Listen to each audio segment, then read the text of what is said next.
जय Jagannath welcome to Jasna सिलाई घर। आज आमे ब्लाउज रो पुफ स्लीव स्टिचिंग करिबा।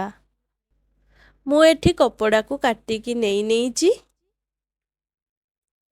एठी मु प्रथमे प्लीट गुडी को पकई नेबी। मु एठी हाफ इंच मार्जिन ले प्लीट गुडी को पकाउची। आपण माने चाहिले 1 इंच मार्जिन ने मध्य पकई परिबे।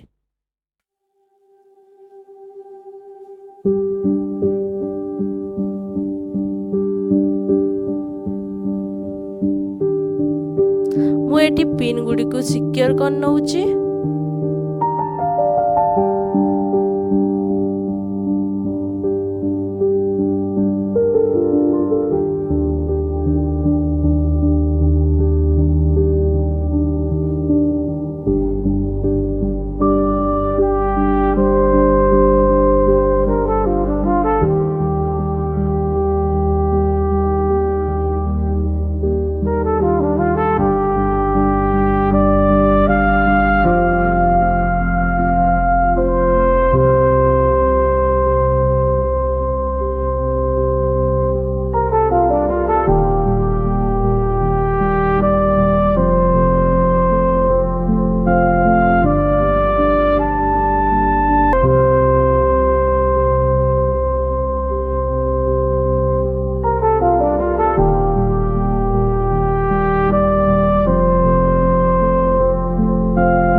एहीपरी भाବରେ ମୁଁ ଲାଷ୍ଟ ପର୍ଯ୍ୟନ୍ତ ଏମିତି ପ୍ଲିଟ୍ ଗୁଡ଼ିକୁ ପକାଇ ନେଲି। ଏବେ ମୁଁ ତଳ ସାଇଡ଼ରେ ମଧ୍ୟ ସେହିପରି ଭାବରେ ଏମିତି ଅଲଟା କରି ଏମିତି ପ୍ଲିଟ୍ ଗୁଡ଼ିକୁ ପକାଇବି। ଅପୋଜିଟ୍ ସାଇଡ଼ରେ ଆପଣମାନେ ପକାଇବେ। ଫାଷ୍ଟ ପ୍ଲିଟ୍ ଗୁଡ଼ିକୁ ଆପଣମାନେ ଯେଉଁ ସାଇଡ଼ରେ ପକାଇଥିବେ ତାର ତଳ ସାଇଡ଼ଟି ତାର ଠିକ୍ ଅପୋଜିଟ୍ ସାଇଡ଼ରେ ଏମିତି ମୋଡ଼ିକି ଏମିତି ପକାଇବେ।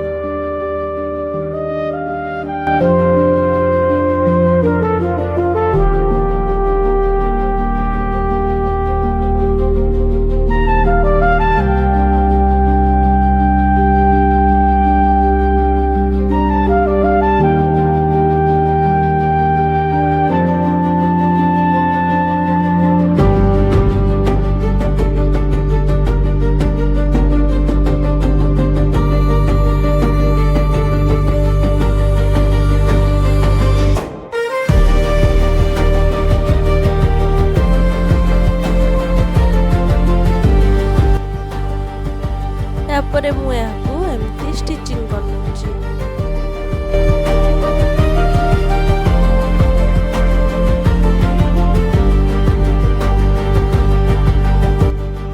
या द्वारा जो मु प्लीट गुडी को पकईची ताऊ खसीबनी सेति पई मु याकू स्टिच करनोची।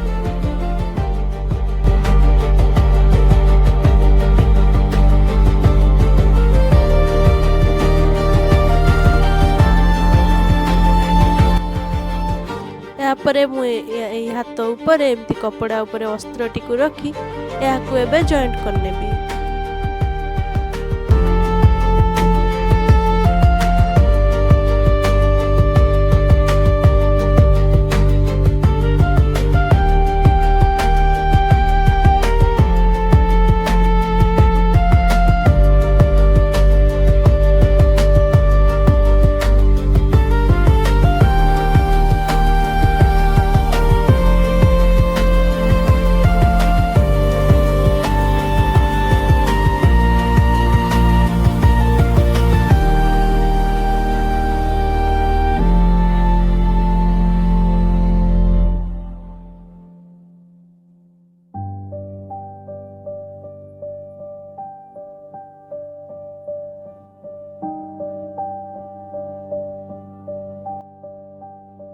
एबे मोर फास्ट हाथटी तैयारी कर सच्ची मु एबे मु सेकेंड हाथर एमती सही परी भाबरे सेम टाइप रे मु प्लीट गुडी को पकई नेबी।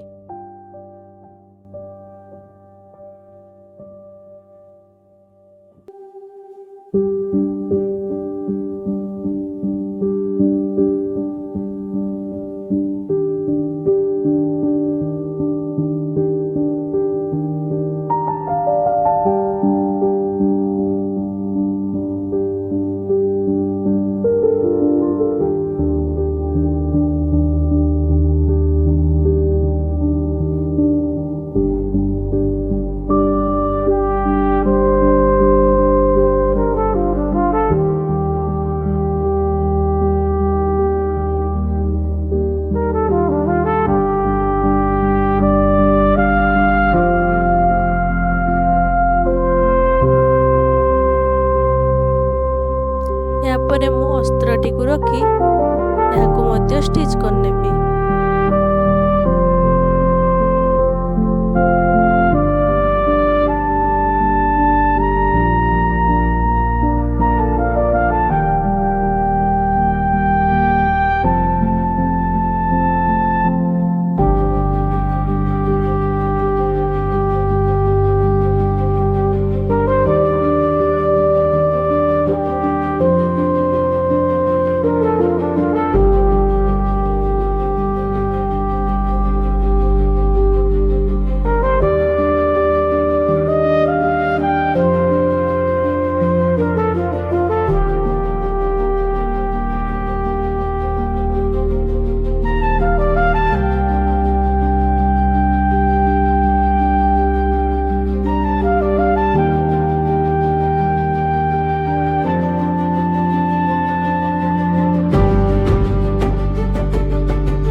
एमती अस्त्रटी को भल भाव कपड़ा उपर एमती रखिकी भल भाव अल्टा को अल्टा सल्टा को सल्टा भाव रखी स्टिच करले।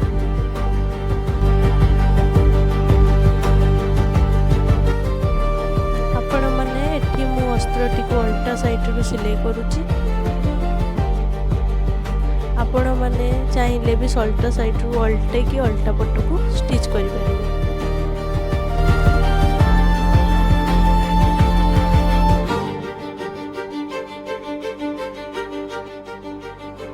या परे मु हाथ रे एमती गोटे पट्टीटी को अटैच करदेबी।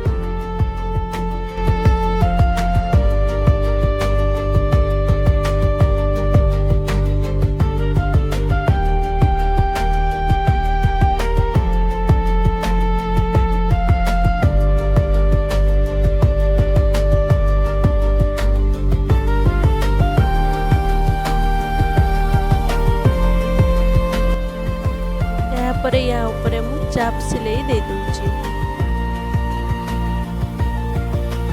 जा फलले स्लीपटी बहुत सुंदर देखा जिवो। जदि भिडियोटी आपण माननकु भल लागि थाए तबे लाइक करंतु, शेयर करंतु एवं सब्सक्राइब करंतु एवं नुआ नोटिफिकेशन पाइबा पई बेल आइकन को दबांतु।